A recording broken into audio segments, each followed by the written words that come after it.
1929, it all came to a very abrupt end with the Great Depression. অভিবাসন নিয়ে যুক্তরাষ্ট্রের কড়াকড়ি নতুন কিছু নয়, তবে সম্প্রতি ডোনাল্ড ট্রাম্প প্রশাসনের কঠোর অভিবাসন নীতির অধীনে বাংলাদেশিদের ফেরত পাঠানোর বিষয়টি আবারও আলোচনায় এসেছে।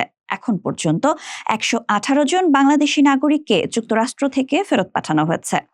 তাদের মধ্যে 112 জন পুরুষ এবং 7 জন নারী। সবশেষ ঈদুল আজহার পরদিন অর্থাৎ 8 জুন একটি চার্টার ফ্লাইটে করে 42 জন বাংলাদেশি দেশে ফিরেছেন। এর আগে গত 8 এপ্রিলও একই ধরনের ফ্লাইটে আরও 42 জনকে ফেরত পাঠানো হয়েছিল। এই তথ্য নিশ্চিত করেছে পুলিশের বিশেষ শাখা এবং শাহজালাল আন্তর্জাতিক বিমানবন্দর ইমিগ্রেশন সূত্র।